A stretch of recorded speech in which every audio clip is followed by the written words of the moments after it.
Hey guys, it's Miss Dixon. So I'm going to be walking you through the chemical physical change lab today. So this first video that we are going to do, we'll kind of take you through the different steps. You'll get to see how you're going to go about completing this lab. Then you've got a couple more reactions where the videos are going to be a lot shorter. You're just going to see the reaction happen, and then it will be up to you to then go through the steps, decide what's going on. And then at the end of everything, you are going to take a picture of your work, upload it to the form, and that's how you're going to get your grade for the lab. So we are trying to make this as realistic as possible, as much as you would do in a regular lab. Unfortunately, we can't have you in the building right now to actually do the lab, so I'm going to be the one going through the labs, but you'll still be doing all of the analysis and watching the reactions happen the same way you would in person. So for this first reaction, we are going to be mixing magnesium metal, so that's a solid, with hydrochloric acid, which is an aqueous solution. So aqueous, remember, means that you have the actual chemical, so in this case HCl, that is then mixed and dissolved with water to create a solution. So if you think solution is an equal mixture of those two. So here is what your magnesium metal looks like. So I've curled it up a little bit so that it'll fit in the beaker, but it is just, it's you can see uncurled, curled up, okay? So we're gonna put that in our beaker here, and then I am going to put a little HCl on top of it. So here you go.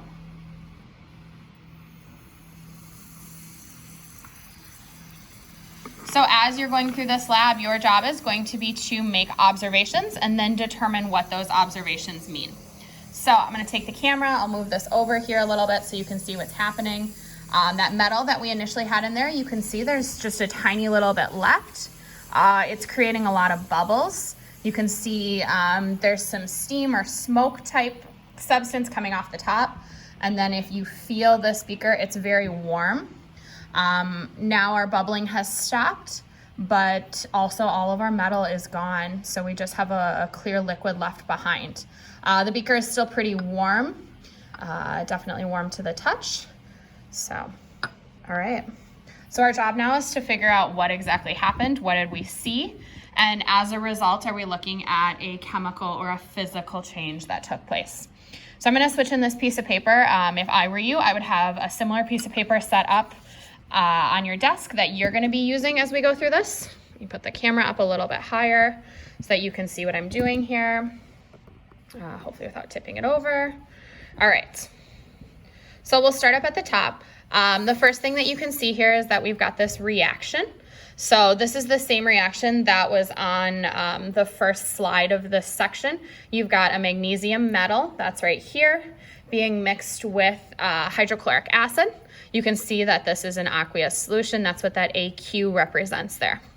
Then you can see over here on this other side, these are what we call our products. So that's what we saw happen when I mixed the two of them together. So we've got magnesium chloride, so Mg+HCl, which again is an aqueous solution. And then we had an H2 hydrogen gas, okay? So as we start to think about what we saw, some observations that we noted. We saw bubbles. We saw steam or smoke. We had an increase in temperature. Our magnesium disappeared. Okay. So as we go through that list, we definitely see some telltale characteristics of a chemical change. Okay. So if we look at our reaction here, we can tell based on the reaction that a chemical change is occurring because we've got a rearranging of the atom partnerships. So we've broken this bond in between hydrogen and chlorine. We've formed a new bond between magnesium and chlorine, as well as a bond between the two hydrogens in that hydrogen gas. We saw our magnesium disappear. That's something, though, to be careful of. If we think about a really standard example of a physical change, ice melting, okay? Technically, our ice is disappearing as it melts. So something that disappears can't always be a characteristic of a physical change. So we've got to partner this with the fact that we had bubbles and steam because there was a change in temperature happening here. And looking at what we had as a result, the biggest thing was this production of the H2 gas. Again, we saw the bubbles. Those are usually a sign that we've got a gas production happening.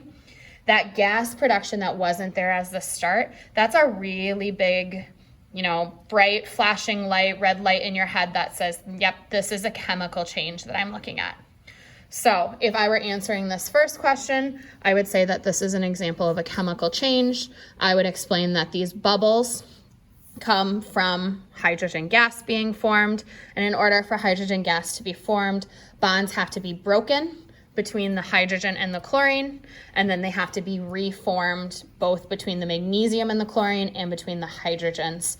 So this clear liquid that we see here at the end, this is actually our magnesium chloride. Remember, it's an aqueous solution, so it's dissolved in water, which is part of the reason why this looks just like water, okay?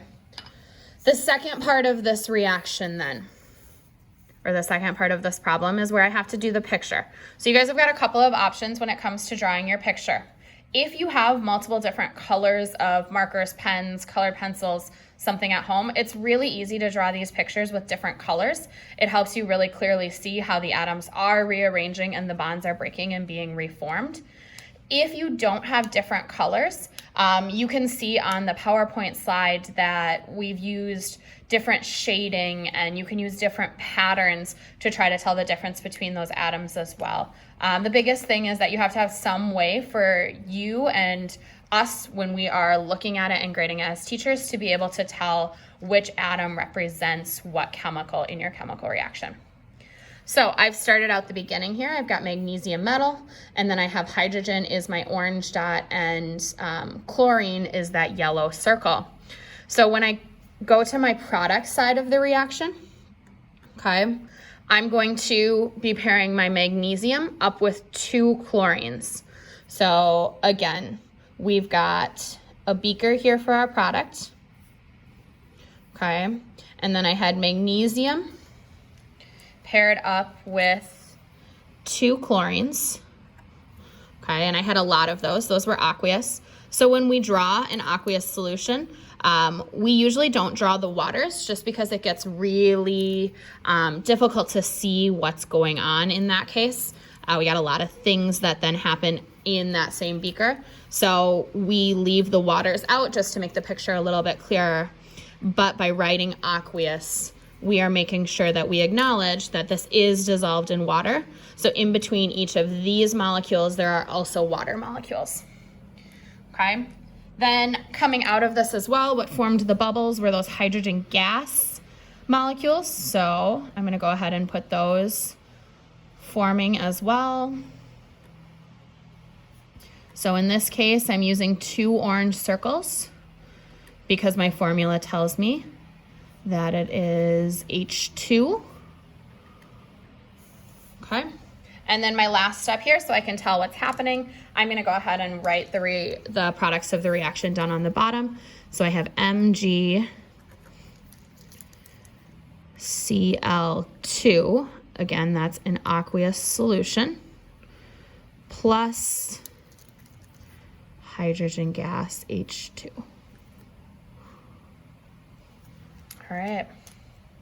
So if I were turning this in, I would turn it in pretty similar to this. I would be looking for a full sentence explanation up here.